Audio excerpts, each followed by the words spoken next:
Dans cette série de DIY on Wheels, cet Austin Cooper S de 1964 est restauré au niveau de la carrosserie. Le châssis a été apporté à la carrosserie dans l'épisode précédent. Et entre-temps, Carl a commencé la révision du moteur.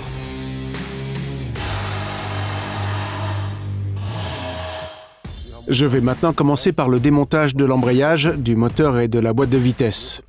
Avec une Mini, c'est tout un ensemble. Le dessous jusqu'ici, c'est la boîte de vitesse, ceci c'est le moteur, et voici l'embrayage. J'ai déjà remarqué que la pression d'huile est très mauvaise lorsque le moteur chauffe, donc une révision complète sera certainement nécessaire. Et ce n'est pas tout. Pendant les essais, j'ai également remarqué qu'un bruit de cliquetis sortait de l'embrayage. Nous trouverons ce problème en premier lorsque j'enlèverai l'embrayage et le panneau latéral. Il y a 3 vitesses et vous verrez tantôt comment cela fonctionne. Je vais d'abord démonter le couvercle de l'embrayage. Ceci est le bras de l'embrayage et c'est là que la pompe d'embrayage est montée. Il y avait un problème avec ça. Il n'y a pas de pression, donc la pompe est usée. De ce fait, l'embrayage n'est pas complètement ouvert et le passage des vitesses était difficile.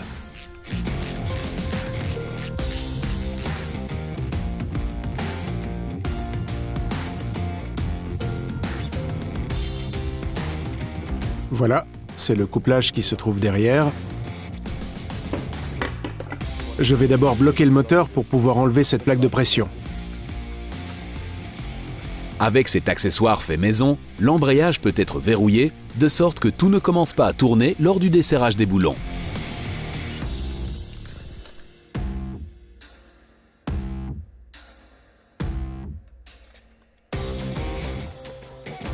C'est ce qu'on appelle la plaque de pression, c'est une sorte de ressort. C'est ce ressort que vous ressentez également lorsque vous appuyez sur la pédale. Cela se trouve ici dessus. Et quand vous appuyez sur l'embrayage, ceci sera donc déplacé. Desserrez d'abord le verrouillage.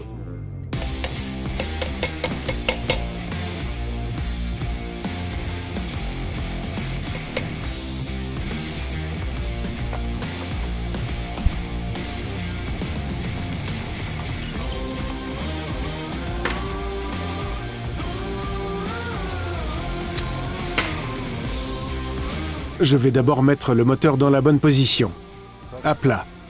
Vous êtes donc sûr que vous pouvez facilement démonter. Vous verrez bientôt pourquoi.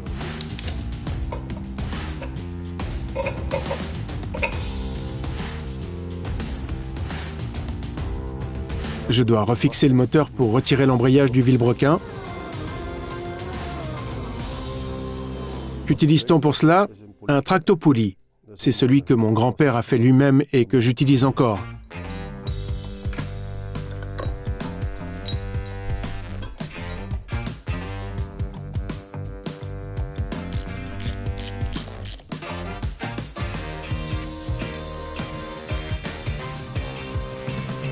Ceci est aussi une clé qu'il a faite lui-même.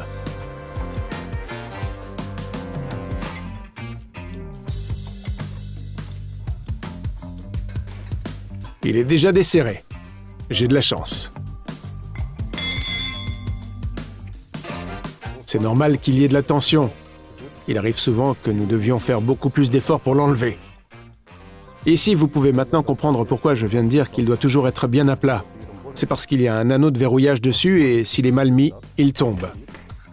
Puis, il tombe dans le disque et vous ne pourrez plus l'enlever. Maintenant, je peux enlever l'embrayage. Vous pouvez voir que l'embrayage est assez neuf, mais qu'il est déjà devenu gras. Le gras provient de ce joint qui permet à l'huile de passer au travers. Il coule ensuite sur l'embrayage. Vous voyez, c'est de l'huile ici. Tout cela tourne en rond et finit sur l'embrayage. Il commence alors à patiner et à glisser au travers. Maintenant, je peux continuer le démontage du carter d'embrayage.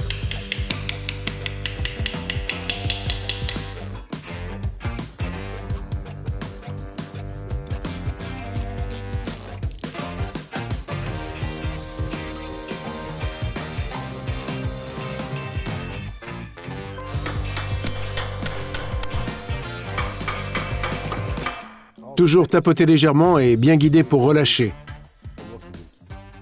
Ne jamais taper avec un ciseau entre les deux car il s'agit d'aluminium. vous endommageriez l'ensemble du boîtier et vous ne pourrez plus jamais le refermer correctement.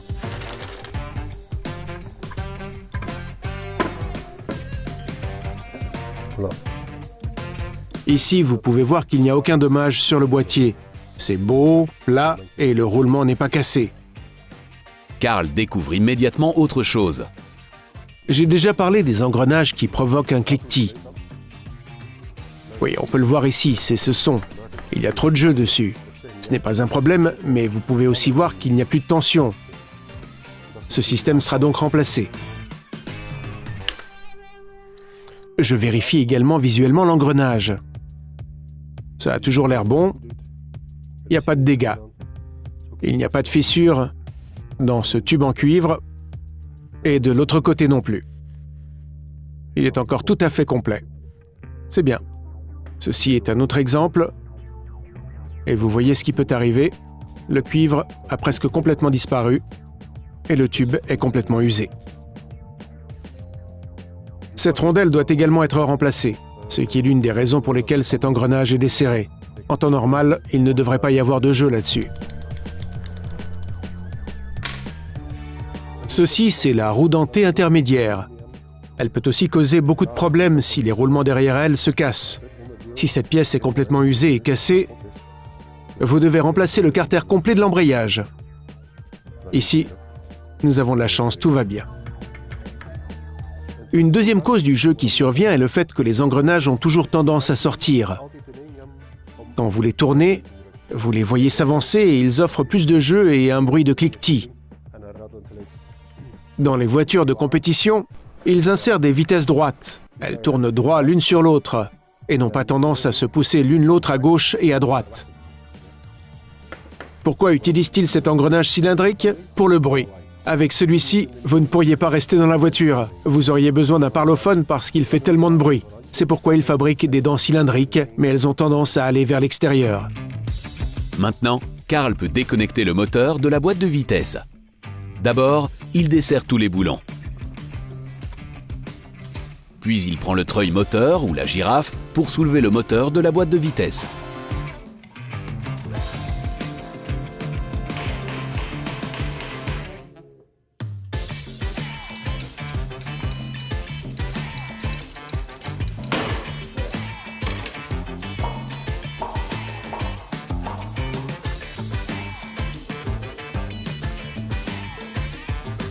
Karl fixe le moteur à sa table de travail avec un support spécial. Il peut ainsi faire pivoter le bloc pour faciliter le travail. Le moteur sera révisé par une entreprise de révision après démontage. Mais Karl s'occupe lui-même de la boîte de vitesse. Maintenant, je fais d'abord une inspection visuelle de la boîte de vitesse, mais tout a l'air bon, aucune vitesse n'est cassée. Tout se passe bien, donc je suppose que ce sera probablement une simple petite révision de la boîte de vitesse. Je vais d'abord faire le démontage du moteur. De cette façon, il peut déjà aller à la société de révision. On enlève d'abord le couvercle de la culasse. Cela donne à Karl l'accès aux bielles.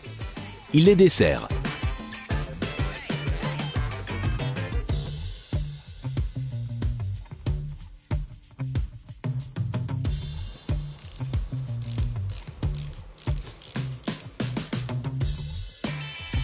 Maintenant, je peux démonter les bielles et les baguettes.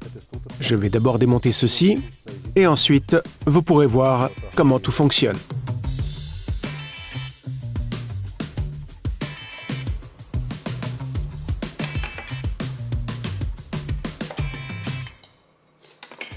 Vous pouvez voir maintenant clairement les bielles, les baguettes et les guides de soupape. Dans une Mini, vous devez toujours les enlever délicatement. Vous devez vous assurer qu'elles sont desserrées. Parce que dans l'huile, vous voyez, elles collent ensemble. Et qu'est-ce qui peut arriver alors, surtout avec les premières Mini? C'est qu'elles se coincent, vous voyez? Et si l'un d'eux reste coincé, il y a un risque que le guide de soupape se soulève et tombe. Et si vous voulez le remonter, vous ne pouvez pas le faire parce qu'il est à l'arrière du moteur et vous devez enlever tout l'échappement. Ceci est particulièrement important lors du remplacement d'un joint de culasse où le moteur reste dans la voiture. Maintenant, je peux démonter la culasse, tout est desserré.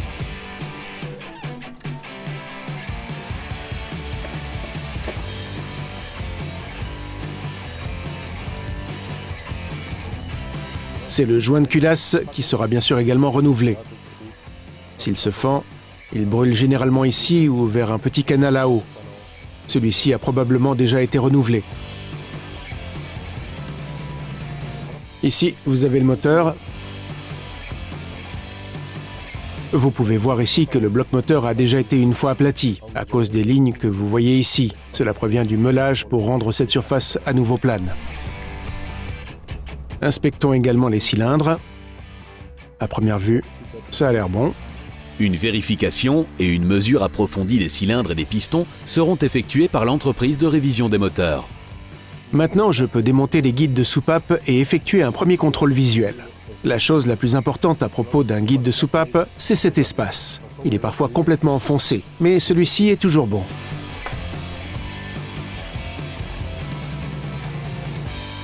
Ils ont tous l'air bien, ce qui signifie aussi que le cadran est en bon état. Ceci est maintenant un exemple d'un mauvais guide de soupape. Il ne fait pas partie de notre moteur. Ici, vous pouvez voir qu'il est complètement martelé et qu'il est également un peu convexe. Cela signifie que les pignons de la culasse ont également été martelés.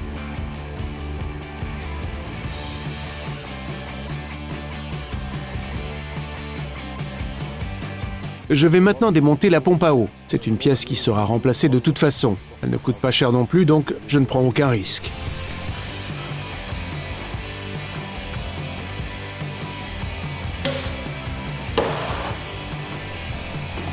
Maintenant, je peux démonter la poulie.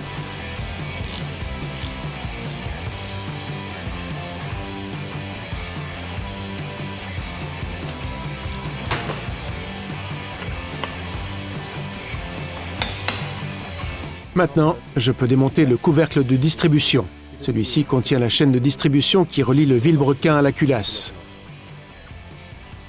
On peut voir la culasse ici derrière.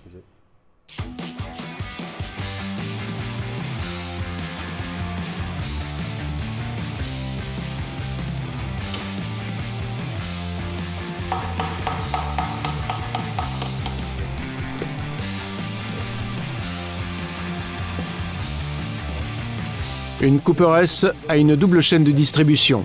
Une simple Mini n'en a qu'une seule avec un tendeur de chaîne.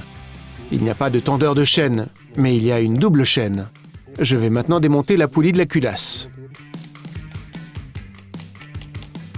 Ces bagues de retenue ont de toute façon été changées. Utilisez donc toujours la bonne clé.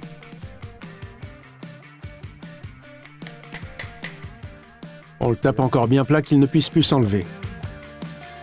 Puis, bloquez à nouveau le moteur.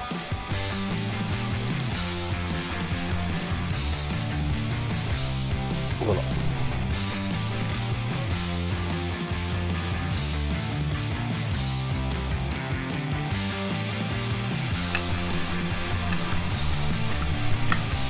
Voilà. Je vérifierai cela encore un peu plus tard. Regardez les dents. Vérifiez s'il y en a des cassés, sinon il faudra les remplacer. Le moteur est maintenant détaché de sa culasse.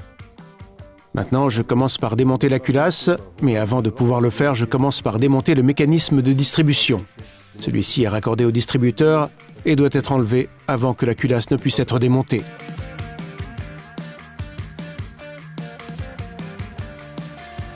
Comment fait-on cela? Avec un simple boulon avec le bon filetage. Vous le tournez dans votre engrenage et vous le retirez.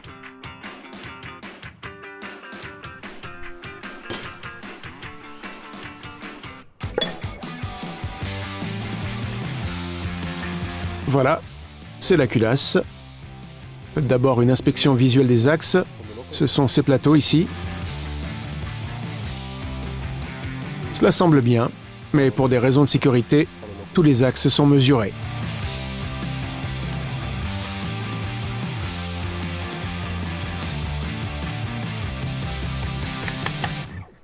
Voilà, ceci c'est la pompe à huile. Elle tourne avec la culasse et aspire l'huile par ce canal.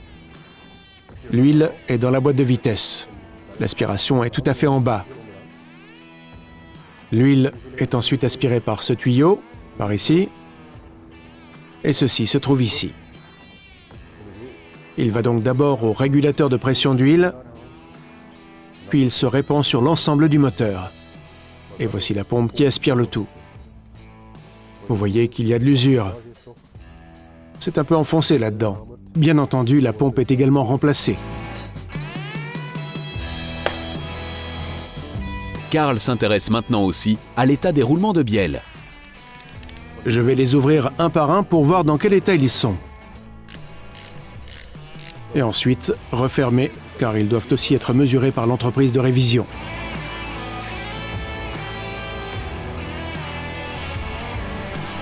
Et ici, nous voyons la cause de la perte de pression d'huile. Ce côté est déjà complètement usé. Un palier de bielle se compose de plusieurs couches de métal, et ici, il passe complètement au travers du cuivre. Le vilebrequin n'a pas encore été endommagé, mais un côté ici est un peu plus plat que l'autre. Et continuer à rouler comme ça, c'est tout abîmé. Le moment donc de la révision. Celui-ci sera raboté et ici sera monté plus bas le premier calibre.